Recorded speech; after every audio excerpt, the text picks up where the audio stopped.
I'm taking all his inheritance. My son, John, was rushed to the hospital after an accident, but he didn't make it. Even though Jessica, John's wife, knew he had been taken to the hospital, she never showed up. However, the moment she found out that John had passed away, she suddenly appeared before us and said something shocking. Hearing Jessica's words, I couldn't help but smirk inwardly. I'm sorry for your loss. Jessica's mother, Catherine, said mockingly with a laugh, but I knew she would be stunned when the truth came out. You won't be laughing for long. My name is Betty. I turned 65 this year, retired, and now I'm living off my savings. My husband, Bob, started his own company and made it a success. I've been supporting Bob behind the scenes, but lately he's been feeling under the weather and hasn't had much energy. I don't think I have much time left, Bob said, which wasn't something I wanted to hear. I can't imagine life without Bob. But I've been worried that one day the time might come when we have to say goodbye. Bob is a kind soul who listens to me with a smile on his face. Being with someone as gentle as Bob has always brought me peace of mind. That's just how important Bob is to me. After I married Bob, we had one son. We thought about having more children, but after giving birth to our first son, John, we weren't blessed with any more. Bob and I poured all our love into John. Since it was our first time raising a child, I think we might have spoiled him a bit, but John grew up just fine. Not long after he graduated from college and started his job, John got married. He moved out of our house after that, but following Bob's suggestion, he built a house close to ours. Bob probably wanted him nearby so we could help each other if anything ever happened. However, there was one problem. That problem was John's wife, Jessica. Jessica has a bit of an odd personality. It seemed Bob didn't notice how difficult Jessica could be. The first time we met her, I was shocked by how arrogant she was. I couldn't believe she didn't think to be more polite when meeting her future in-laws. I found it strange, but I brushed it off, thinking it was just her personality. But then Jessica started criticizing the layout and design of the house Bob was planning to build for John. To meet her demands, it would cost quite a bit more. Jessica told us that we should pay the extra cost as part of a wedding gift. In other words, Jessica is a bold and shameless woman. I still remember Bob being speechless at that moment. In the end, we went ahead with the renovations to make the house the way Jessica wanted. Of course, Bob paid for it, and Jessica looked quite satisfied. Because of the unexpected interior work, John and Jessica couldn't move in as planned. I thought they could just stay at our houses until the renovations were done, but Jessica didn't like that idea and said she preferred living in a hotel. Staying in a hotel every day is expensive. Even so, Jessica ignored our advice and started living in a hotel. They stayed in a hotel for about 2 weeks, all at Jessica's request, and in the end, she sent us the bill. I thought it was for John's sake, but I couldn't help feeling frustrated. I'm fine staying at your house, but Jessica doesn't want to. I'd rather not spend all that money on a hotel. Apparently, John was against the idea of hotel living. Even so, Jessica overruled John's objections. I started to worry whether their marriage would work out in the long run. Jessica had been working in an office before marrying John, but after they got married, she quit her jobs to become a stay-at-home wife. When we told Jessica that the renovations were finally finished, she didn't even try to hide her displeasure. It's their home, so shouldn't she be happy? Why does she look so upset? While I was wondering, Jessica blurted out something surprising. I wish we could just stay at the hotel forever. No cleaning, no cooking. It's so much easier. I'll have to start doing everything myself now. She must have thought I didn't hear her, but I caught her muttering under her breath. I'm sure hotel living had been very comfortable for her. But still, you'd think she could at least show some appreciation for the house Bob built out of kindness. I guess Jessica just couldn't stand the thought of giving up her easy life. Hotels are convenient, sure, but a brand new house will give you the freedom to enjoy things on your own terms. I casually said something to Jessica, but she just sighed. After seeing her attitude, I couldn't shake the feeling of unease about our future relationship with Jessica. I also began to worry whether she and John would really make it as a couple. But since John's house is close to ours, I figured we could always step in if needed, so I didn't dwell on it too much. Finally, John and Jessica were ready to move into their new house, and we helped with the moving process. However, Jessica didn't lift a finger, saying she didn't want to ruin her nails, and just sat there watching as we worked. Hurry up, will you? My show starts in an hour, so make sure you're done by then. Jessica kept criticizing our work while playing a game on her phone. Bob, who's usually pretty calm, looked a bit annoyed, and I didn't miss it. John, on the other hand, just did what she wanted without complaining and focused on the task. As much as I wanted to say something about Jessica's terrible attitude, I decided to bite my tongue, figuring that once the move was done, we wouldn't have to deal with her much. After that, even though John and Jessica lived close by, we didn't see much of them. We didn't go out of our way to visit them, and they never came to our house either. I thought that since we lived nearby, we would visit each other from time to time. However, after the move, there was no family interaction at all. Bob had arranged for John to live nearby, so the lack of interaction felt sad. I knew Bob probably felt even more disappointed than I did, so I encouraged John to stop by the house from time to time. I'd like to, but Jessica, she doesn't really want to come over, and I don't feel right about forcing her. John, looking uncomfortable, conveyed Jessica's feelings to us. If she didn't want to visit, there wasn't much we could do, but I still hoped they'd drop by every once in a while, especially during the holidays. A little while later, as Thanksgiving was approaching, I was in the middle of preparing the meal. I thought I'd get extra food ready in case John and Jessica came over, so I called John. But he didn't pick up, probably because he was at work. Reluctantly, I called Jessica, but her attitude was absolutely terrible. Hi, what do you want? It's been a while. How have you been? With Thanksgiving coming up, I thought maybe you two could join us for dinner, so I wanted to reach out. If you don't have any plans, how about it? I'll make sure to prepare food for both of you.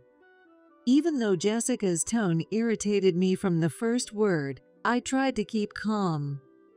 However, her responses were nothing but rude.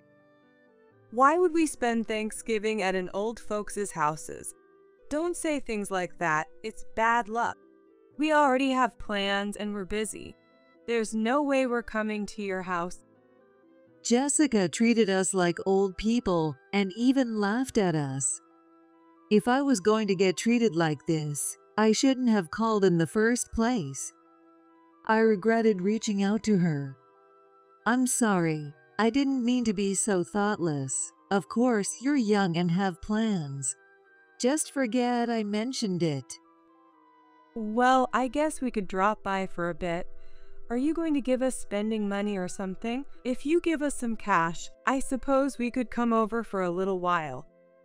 Money? What is she even talking about? Is she saying they'd only come if they got money? I already didn't have a great impression of Jessica, but this solidified how unreasonable she was. It's not that I'm against giving them money. However, knowing they would only come for the money made me lose the desire to have them over. So, I decided not to invite them and chose to spend a quiet Thanksgiving with just Bob. Thanksgiving Day finally arrived, and I was busy preparing the meal. Then, suddenly, Bob had a seizure and collapsed. Thanksgiving was the last thing on my mind as I rushed to the hospital with him in an ambulance. Bob didn't wake up for a long time. Even after several days, he didn't recover, and eventually, he passed away. The suddenness of it all left me in total darkness. I had no time to worry about Jessica anymore. I never imagined that Bob would leave us at that moment, and I was devastated by the grief of losing him. I contacted John to let him know about Bob. He came to the hospital right away and broke down in tears when he saw Bob. John seemed unable to accept the fact that he hadn't been there for Bob's final moments. I had called John once when we first went to the hospital, but he said he couldn't come because Jessica wanted to go shopping. Reluctantly, John went shopping with her, though he couldn't stop worrying. He hadn't expected Bob to pass away, and he was even more distraught than I was. I regretted not insisting that John come to the hospital immediately. Bob had arranged for his assets to go to John, so I had to deal with all the legal processes, which left me little time to grieve. After some time, all the paperwork regarding Bob's estate was completed, and I felt a sense of relief. John took over Bob's company. It seems John has a natural talent for business because the company grew rapidly, and within about 3 years, it had amassed a fortune of $10 million. However, on his way home from work, John was killed in a head-on collision with an oncoming car. The other driver had fallen asleep at the wheel. I couldn't accept the reality of it. I cried so much that I wondered how it was even possible for someone to shed so many tears.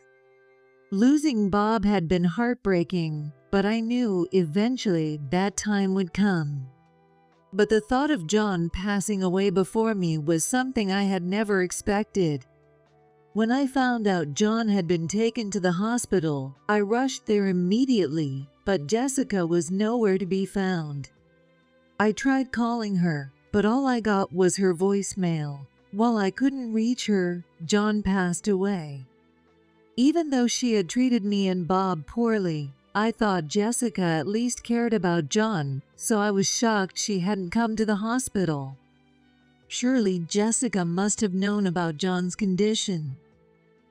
A few days later, as I was preparing for John's funeral, Jessica suddenly showed up with her mother, Catherine. "Where were you? You're his wife. You should have been by John's side." I was so upset that my words came out in a jumble. But Jessica just gave a defiant smile. "I'm taking all his inheritance." Those were the words Jessica bluntly said the moment she saw my face. John is gone, and yet she doesn't seem sad at all. Not only that, but his funeral hasn't even happened, and she's already talking about the inheritance. But honestly, it wasn't all that surprising. I'm sorry for your loss. Catherine said it with a smirk on her face. You won't be laughing for long. What are you talking about? Maybe losing John made you lose your mind. I ignored her and continued with his funeral preparations. No matter what Jessica said, it didn't matter to me anymore. Jessica was no longer family. John's funeral went smoothly. Though I was still sad, I knew I couldn't let myself stay down forever. This was just the beginning of my payback against Jessica, who had treated me so horribly. Before John passed, he had come to me with a concern about Jessica just once. He suspected that Jessica might be having an affair. For John's sake, I hired a private investigator to look into her. That's how we discovered Jessica's infidelity. Even though she was a stay-at-home wife, while John was at work, she was regularly meeting other men. Not just one, but multiple men she had become romantically involved with. Until we found out about her affairs, if anything had happened to John, Jessica would have inherited everything. But after learning about the affairs, John changed the beneficiary to me. Jessica still believes that she is the beneficiary. That's probably why she boldly declared that she would be taking the inheritance from me. John had even considered divorce, but worried that she would take half of his assets. That's why he decided not to divorce her and left the money in his own accounts, saying he would wait and see for a while, right before this tragedy happened. Thinking about how John must have felt made me feel helpless. At the same time, I was determined not to let Jessica get away with it. The day after the funeral, Jessica called me non-stop. She had probably found out she wasn't going to inherit anything. I didn't need to hear her to know what she was thinking, so I ignored her calls, no matter how many came in. I had nothing to say to Jessica. Even after a few days, the calls from Jessica didn't stop. Since John's assets amounted to $10 million, I could understand why she couldn't just stay silent. If she had been a wife who truly cared for John, this wouldn't have happened. But Jessica was selfish and never cared about her family, and now it was coming back to haunt her. I successfully inherited John's estate and completed all the necessary paperwork. At that point, I decided to call Jessica. Well, more like, I decided to finally pick up the phone the next time she called, since she hadn't stopped trying to reach me. A few minutes later, as expected, Jessica called again, so I answered. You finally picked up. Why have you been ignoring me? Do you know how many times I've called? And why have you been calling so much? You never answer when I call, so I don't think you have the right to complain. I couldn't help but make a sarcastic remark, but honestly, it was how I truly felt. Jessica only ever reached out when she needed something. Whenever I needed to reach her, she usually didn't answer. What do you mean I don't get his inheritance? You must have done something shady. Just because you don't like me, you took it all. You're so awful. That's why I can't stand you. I'm the beneficiary, so make sure I get what's mine. If not, I'll sue you. This was all John's decision. I'm just respecting his wishes. If you want to sue me, go ahead. I hadn't done anything shady, so even if she sued me, it wouldn't be a problem. I figured she could do whatever she wanted. John, just to be safe, had entrusted me with everything related to his finances, including the bank accounts. It was to prevent Jessica from doing whatever she wanted with them. For a while after that, I didn't hear from Jessica, and she didn't come by the house either. Just when I thought she had finally given up, I was looking at my phone, and Jessica called. My hand accidentally touched the screen, and I ended up answering the call. This is all your fault. I'm drowning in debt now. You need to take responsibility. You inherited $10 million, so you could help me out a little. Jessica suddenly started yelling at me, though I could already guess the reason without her explaining. According to the investigator, Jessica had been involved with a married man. That's why John reached out to the wife of her affair partner and sent her the evidence photos.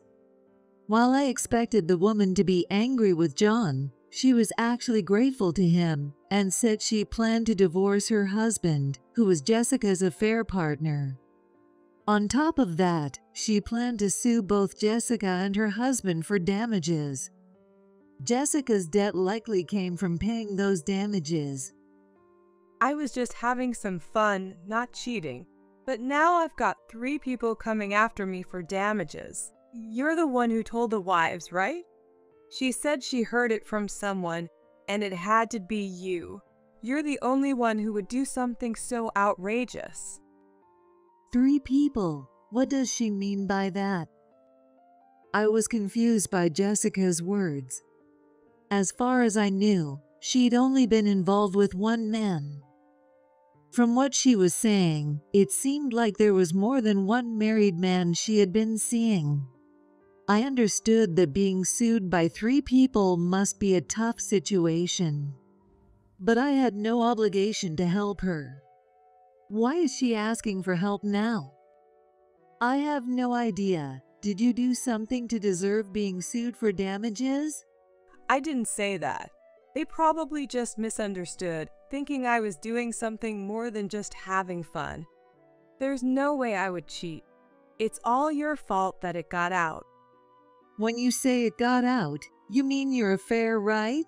John figured it out. I can understand why you're angry at me, but it's your affair that's the problem here. Do you understand why John didn't leave you the inheritance? No way. I wasn't cheating. I was just having some fun. I can't believe I lost $10 million because of that. Do you think it's funny that I lost it all? Why didn't you stand up for me? Why on earth would I defend Jessica?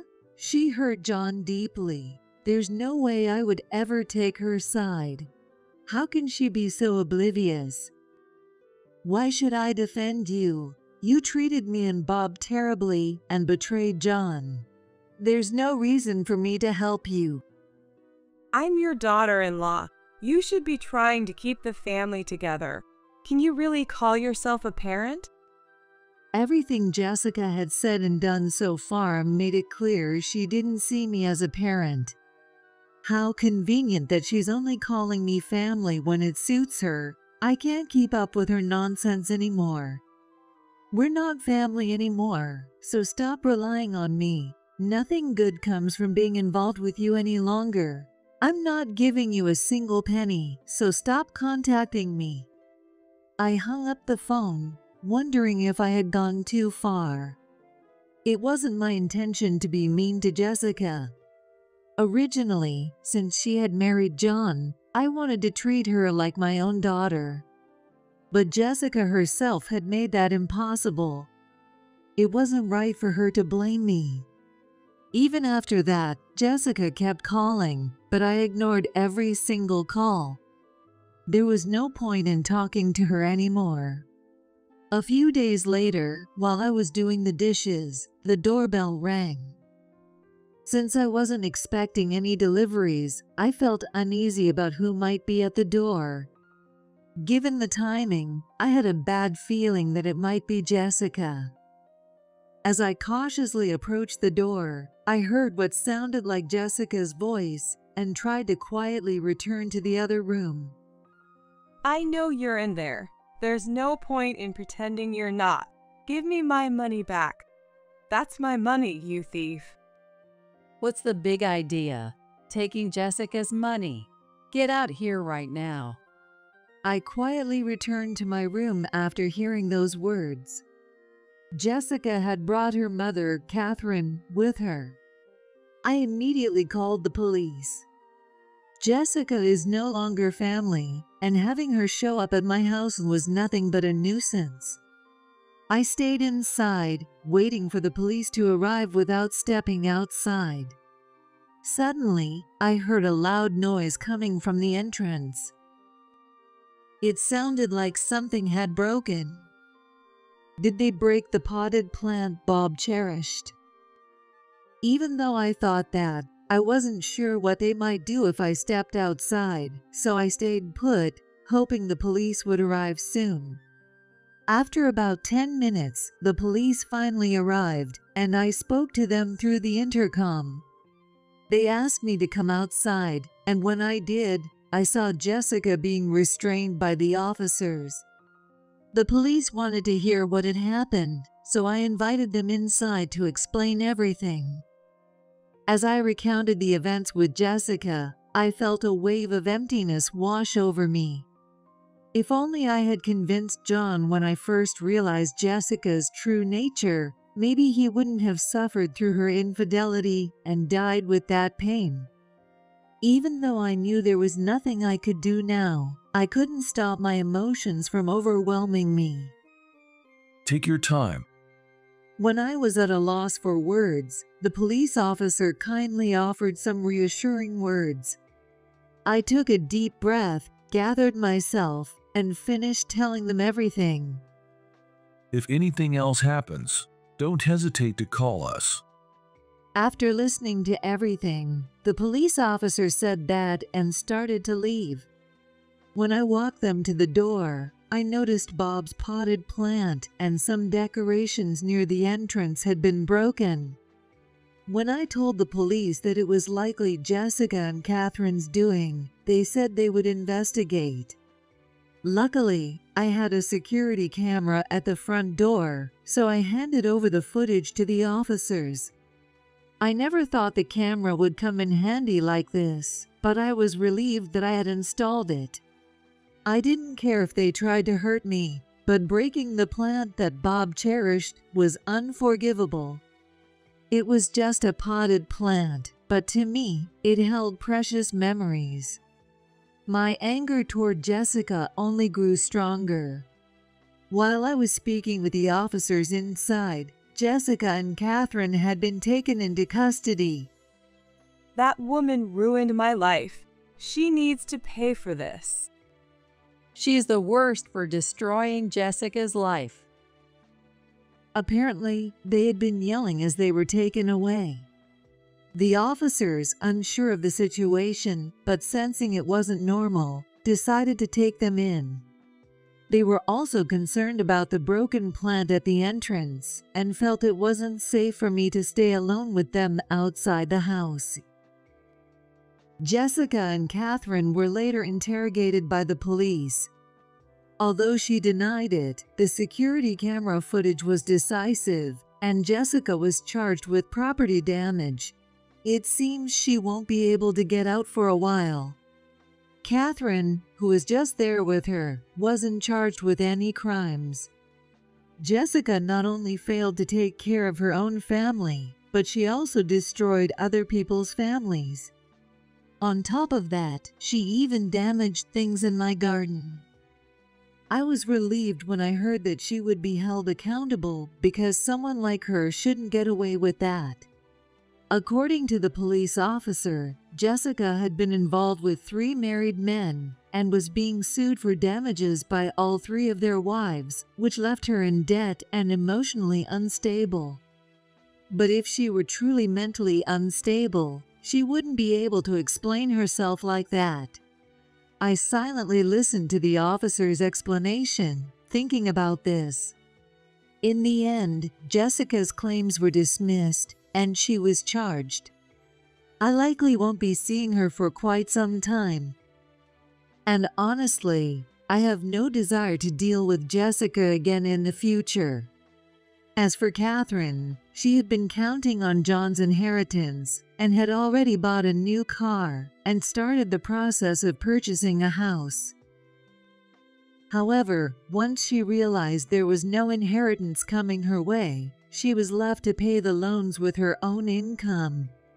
Since Catherine is divorced and has no one to rely on, she's working desperately to repay those loans. Over the past few years, I've lost 2 people who were important to me. It was a sad situation, but I couldn't let myself stay down forever. I had no choice but to keep moving forward. Originally, the company Bob started had been taken over by John, but after his unexpected accident, there was no one left to continue running it. That's when I thought of the executive Bob trusted. He had joined the company when Bob first started it, and I think he was a bit older than John. If John doesn't take over the company, I'll probably leave it to him. That's something Bob himself had said. Following Bob's wishes, I decided to pass the company on to the executive. He was quite surprised, but when I told him that the company wouldn't survive without his leadership, he agreed to take it on. He said he wanted to work hard for Bob's sake, which gave me the confidence to hand over the company. As for me, I've inherited John's estate and am living a financially comfortable life. That doesn't mean I'm living extravagantly, though. Since it's the money John left behind, I intend to use it wisely. However, I'm not confident I could ever spend such a large sum like $10 million, so I'll need to think carefully about how to manage it going forward. For now, I plan to take things slow for a while,